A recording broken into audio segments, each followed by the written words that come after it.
The first crack showed up on a Thursday morning, running straight through my neighbor's driveway like the earth itself had finally lost patience. And by sunset, the woman who'd been fining me $500 a week was standing in my yard screaming that I'd destroyed her neighborhood. My name's Caleb Mercer. I'm 43 years old, and until all this happened, the most dramatic thing in my life was replacing busted irrigation valves in 100-degree Arizona heat while trying not to fry my neck. I live out in a gated subdivision called Copper Ridge Preserve, about 25 minutes north of Cave Creek, where everything looks expensive and polished and a little too perfect, the kind of place where people drive golf carts to check their mail and complain if your gravel isn't raked evenly. My place doesn't exactly blend in. Small one-story adobe ranch, faded tan roof, mesquite tree out front, desert stone yard, and an old blue Chevy Silverado that belonged to my dad sitting in the driveway with enough dents to tell its own life story. I've lived there nearly 18 years. Long before the development exploded around me. Long before the stucco mansions and decorative palm trees and all the HOA nonsense. And long before Vanessa Carlisle moved in 3 houses down and decided she was going to save the desert one violation notice at a time. Vanessa was the HOA president, mid-40s, sharp haircut, white SUV spotless enough to eat off of, always dressed like she was headed to a networking event even when she was checking mailbox numbers.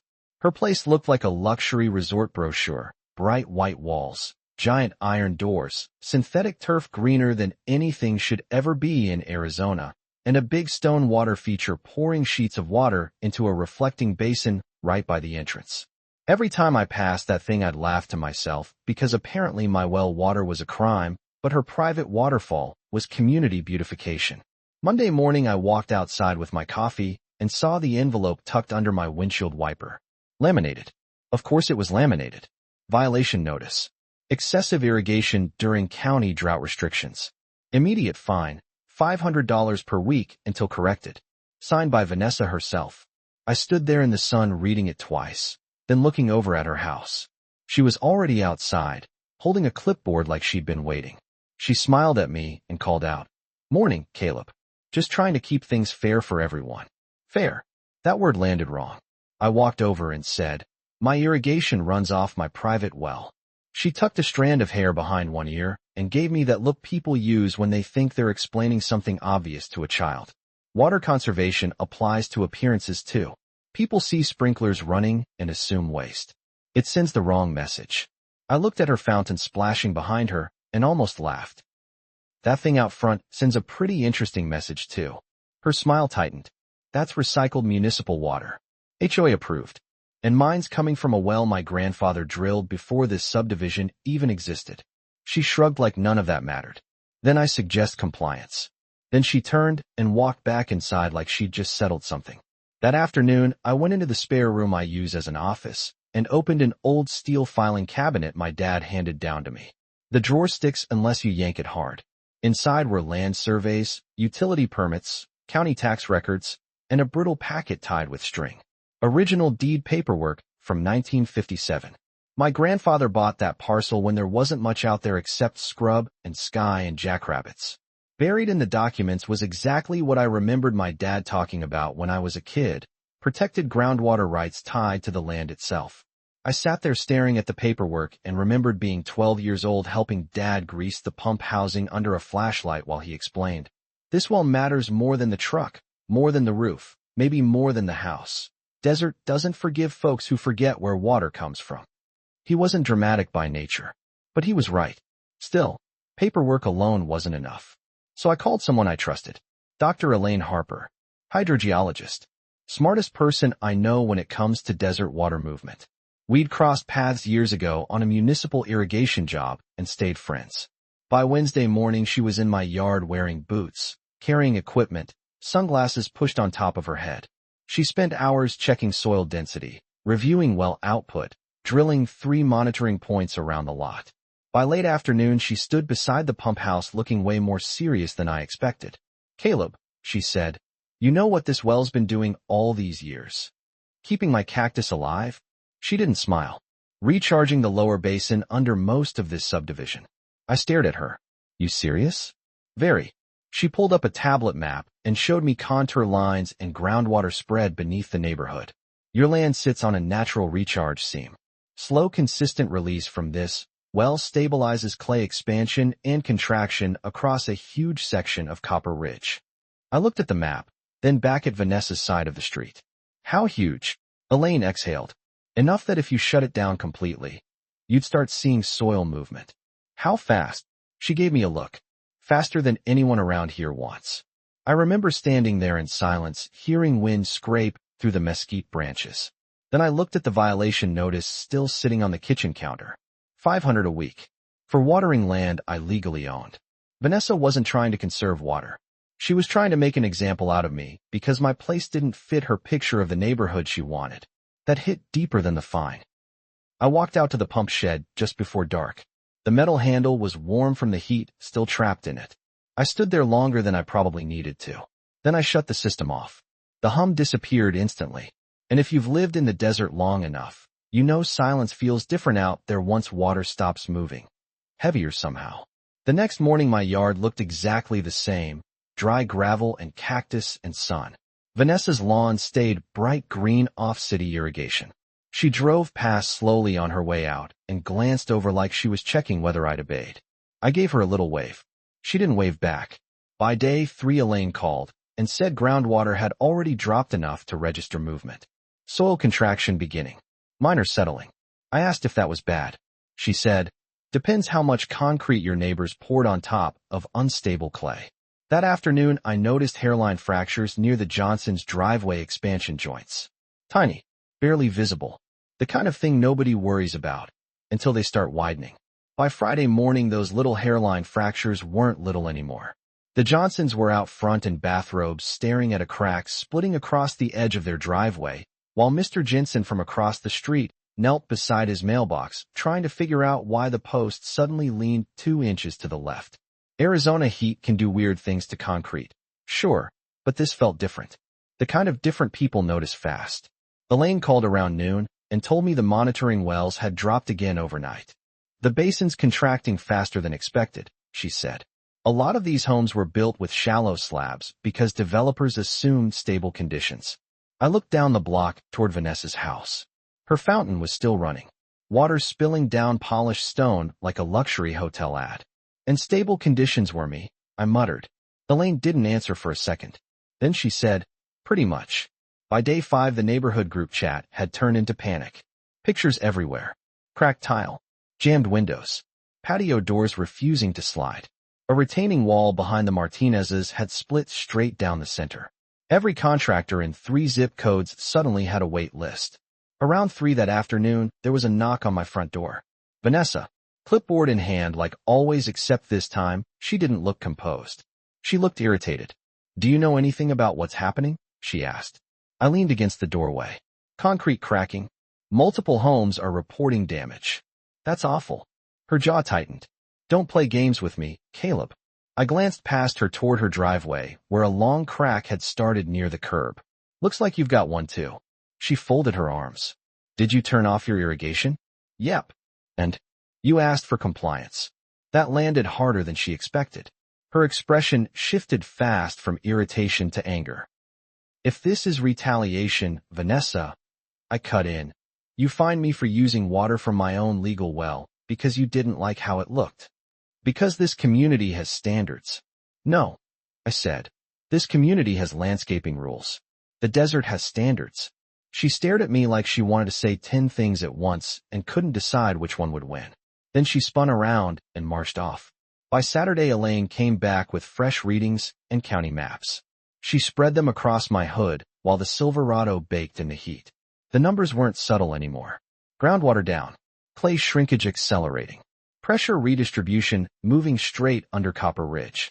She circled nearly 4 dozen properties. These homes all benefited from recharge through your parcel. I looked at the map and whistled low. You're telling me this whole neighborhood's been depending on my well without knowing it. Elaine nodded. For years. And if I keep it off? She hesitated. You'll find out fast how much developers like saving money on foundations. I barely slept that night. Not because I felt guilty exactly, but because there's a strange weight that comes with realizing something under your control matters to people who've spent years acting like you don't matter at all. Sunday morning proved Elaine right. Vanessa's garage door jammed halfway open. A tile ridge cracked near her front walkway. The Johnsons had a shattered bedroom window. Miguel Martinez flagged me down from his driveway and said, "Hey man, any chance you know what the hell is going on?" Before I could answer, county vehicles rolled into the neighborhood. Turns out enough residents had reported structural movement that building inspectors were called in. That changed the tone instantly. HOA politics disappeared. Now it was engineers and measuring equipment and clipboards that actually mattered. By late afternoon, inspectors were photographing slab movement at Vanessa's place. Her front entry had dropped visibly on one side. Even from my yard I could see it. The decorative fountain she loved so much was tilted just enough for water to spill unevenly over one edge. That night she knocked again. No clipboard this time. Just anger. "This stops now." I opened the screen door. "What stops?" "Whatever stunt you're pulling." "You mean following your compliance order?" "People's homes are at risk." "Mine too." "Then turn your system back on." "I'll let that sit a second." "The same system you fined me for?" Her eyes flashed. "Don't do this. You started this. You could have appealed. And you could have asked one question before pretending authority made you an engineer." She looked genuinely rattled then. "First crack in the armor. What do you want?" "Right now?"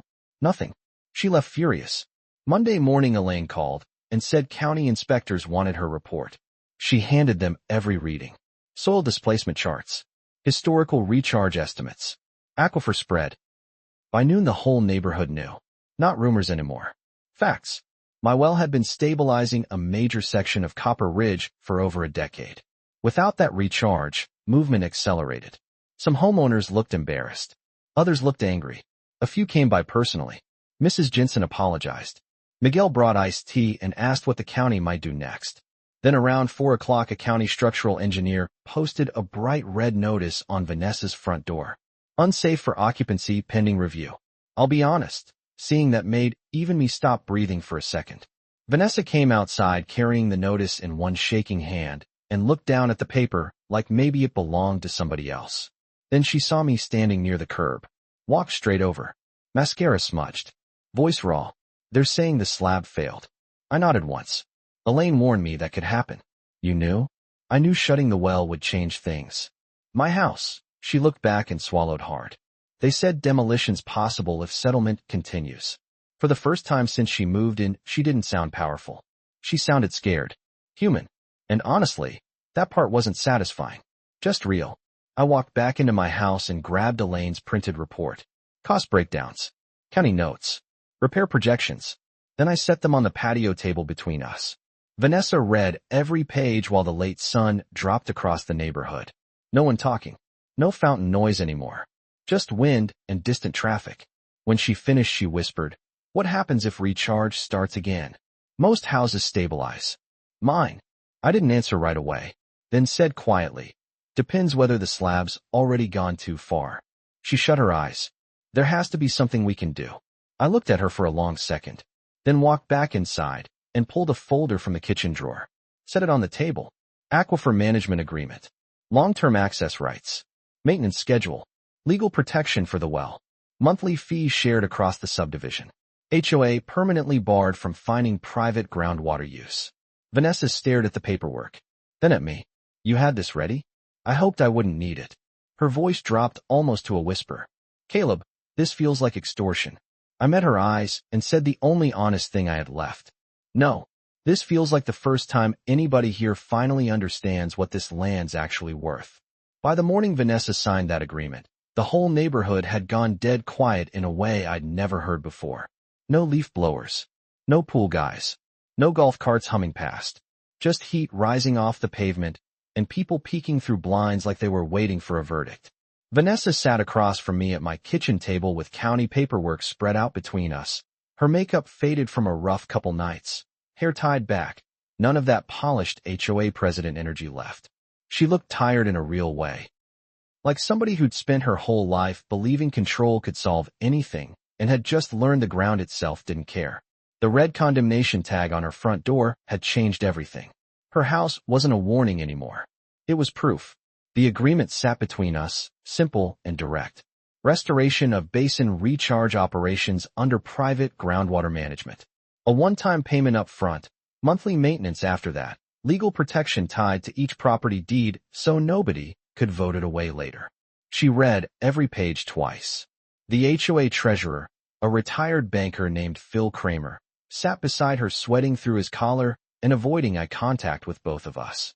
Finally, Vanessa looked up and said, "You knew this would happen." I leaned back and said, "No." Elaine predicted movement. County inspectors confirmed it. "You find me anyway." She laughed once, bitter. "This neighborhood trusted me."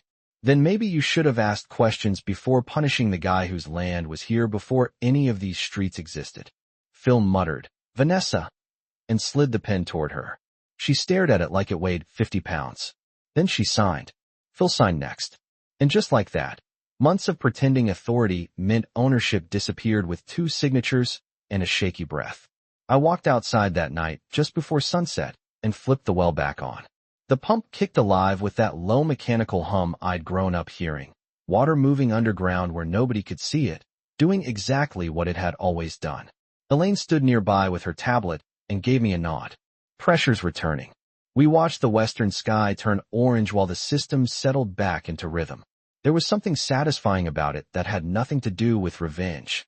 It felt older than that, like restoring balance. Over the next week, inspectors cleared most of the homes after stabilization reports came back.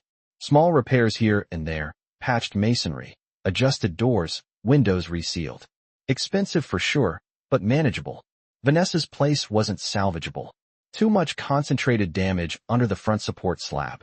I watched demolition crews tear it apart from my porch on a Tuesday morning while drinking coffee out of the same chipped mug I'd had 10 years. The fountain came out first, then the front columns, then the whole glossy white shell folded in sections under an excavator bucket. A weird thing happens when a house disappears. You realize how much space it was taking up in your head. By the second week, all that was left was dirt and broken concrete stacked in bins. The Range Rover vanished too. Somebody said she was staying with her sister down in Phoenix. Somebody else said she'd listed the lot at a huge loss and wanted out before summer. Depends who you asked. Copper Ridge got quieter after that. People waved more, complained less. A few even stopped by to apologize for assuming I'd been wasting water. Mrs. Johnson brought banana bread and admitted she'd voted for the drought fines because Vanessa made it sound urgent. Martinez from the corner asked if I'd look at his irrigation timer and ended up staying an hour talking baseball and old trucks. Funny how fast neighbors become neighbors once somebody with a clipboard stops telling them what to think. About a month later, I was tightening a valve behind the pump shed when I heard footsteps on the gravel. Vanessa. First time she'd been back since the demolition. No SUV. No clipboard. Just jeans, sunglasses, and a cardboard box with some mail forwarded from the old address. She stood awkwardly and said, "I came for the last of it." I nodded. Didn't say much. She looked toward the empty lot and let out a long breath. For what it's worth, I really thought I was protecting property values. I wiped my hands on a rag and leaned against the shed. Maybe you were, just not the right way. She gave a tired smile. You enjoy being right? I shrugged. Not as much as people assume. That got an actual laugh out of her. Then she looked at the well house and said something I didn't expect. I should have asked what mattered before trying to control it. I didn't answer right away because honestly, that hit harder than any argument we'd had. Then I said, "Desert teaches that eventually." She nodded, picked up the box, and walked back toward her car parked at the curb. I haven't seen her since. The empty lot sold 6 months later to a retired couple from Flagstaff who built a smaller place and planted native shrubs instead of turf.